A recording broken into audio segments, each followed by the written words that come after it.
அஸ்ஸலாமு அலைக்கும். Hi friends, இன்றைக்கி ஒரு மினி விலாக் பார்த்துடலாமாங்க. நேற்றுக்கு ஈவினிங் போல் நானும் சல்மானும் வெளியில் கிளம்பிட்டோம். போயிட்டு வீட்டுக்கு வரும்போது பார்த்திங்கன்னா 8:30 ஆச்சு. ஷாஹிதையும் சுஹைலையும் என் தங்கச்சிட்டு விட்டுட்டு நாங்கள் 2 பேர் மட்டும் தான் போயிருந்தோம். இவங்க வந்து பேக்கிங் பண்ணிகிட்டு இருந்தாங்க வீட்டில். அதுக்கப்புறம் இவங்களுக்கு ஆவறதுக்கு டைம் ஆயிடுச்சுன்னு சொல்லிட்டு அப்படியே போட்டு கிளம்பிட்டாங்க. சரி வந்துட்டு நான் வந்து க்ளீன் பண்ணிக்கிறேன்னு சொல்லியிருந்தேன். வீட்டுக்கு வந்து பார்க்குறேன், வீடு வந்து மேக்ஸிமம் வந்து பேக்கிங் முடிஞ்சதுக்கப்புறமா இப்படி தான் இருக்கும். ஏன்னா வீட்டு வேலையை முடிச்சதுக்கப்புறம் பேக்கிங் பண்ணுறக்கு உட்காந்துருவேன். அதுக்கப்புறம் அவங்க கிளம்புனதுக்கப்புறம் தான் வந்துட்டு எப்போவுமே பார்த்திங்கன்னா வீடு வந்து க்ளீன் பண்ணுவேன்.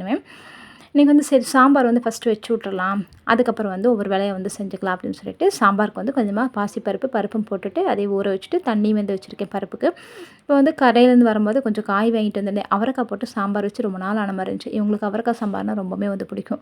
அதனால் அது போட்டு சாம்பார் வச்சலாம்னு சொல்லிட்டு பருப்பு வந்து போட்டு விட்லான்னு தண்ணி காஞ்சிருச்சா, பருப்பெல்லாம் போட்டு விட்டுட்டு இந்த சின்ன வெங்காயம் பூண்டு வந்துட்டு பருப்பு கூட போடும்போது இந்த மாதிரி தட்டி சேர்த்து பாருங்கள், நல்லா டேஸ்ட்டாகவும் இருக்கும், மணமாகவும் இருக்கும். நான் இதை செஞ்சுட்டு சரி வீட்டை கூட்டிடலான்னு பார்த்தேன். அதுக்குள்ளே சல்மான் வந்துட்டு ரொம்ப கஜகஜன்னு இருக்குமா, நானே கூட்டி விட்றேன் அப்படின்னு சொல்லிட்டு அவனே பார்த்தீங்கன்னா கூட்டி விட்டுருந்தான்.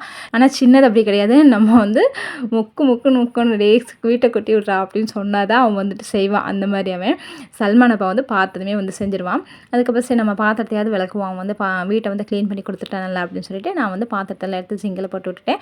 இப்போ வந்துட்டு மதியம் வச்சிருந்த ரசம் இருந்துச்சு, கொஞ்சம் சாப்பாடு இருந்துச்சு. ரொம்ப பசிக்குதுன்னாங்கன்னா இதை எது கொஞ்சம் சாப்பிட்டுக்கிட்ட பசங்க அப்படின்னு சொல்லிட்டு ஃப்ரிட்ஜ் இருந்த மாவுமே பார்த்திங்கன்னா எடுத்து வெளியில் வச்சுட்டு சாம்பாருக்கு வந்து பருப்பு வந்து வெந்துடுச்சு. இப்போ வந்து காய் வந்து போட்டு விட்டுட்டு இருக்கிற பாத்திரத்தை மிச்ச பாத்திரத்தை எல்லாம் பார்த்திங்கன்னா கழுகி எடுத்தாச்சு.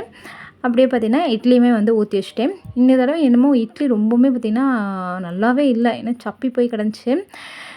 நான் இட்லி வந்து ஓப்பன் பண்ணி பார்க்குறேன், ரொம்பவே வந்து வத்தி தான் இருந்துச்சு, நல்லாவே இல்லை. அதனால் ஒரே ஒரு அடசல் மட்டும் எடுத்துகிட்டு ஆஃப் பண்ணிவிட்டேன். எதனாலன்னு தெரியல, உங்களுக்கு தெரிஞ்சால் கமெண்ட் பண்ணுங்கள். அதுக்கப்புறம் பசங்களுக்கு வந்து தோசை ஊற்றி கொடுத்துட்டு நானும் சாப்பிட்டதுக்கப்புறமா இந்த ஷெல்ஃபெல்லாம் க்ளீன் பண்ணிடலான்னு சொல்லிட்டு ஷெல்ஃப் இருக்கிற துணியெல்லாம் தூக்கி பீரோவில் தள்ளிட்டு அதுக்கப்புறம் ஷெல்ஃபையும் பார்த்திங்கன்னா க்ளீன் பண்ணி வச்சுட்டேன். கரெக்டாக இவங்களும் பார்த்திங்கன்னா வந்துட்டாங்க. இவங்க வரும்போது டைம் பார்த்திங்கன்னா 11:30 ஆயிடுச்சு.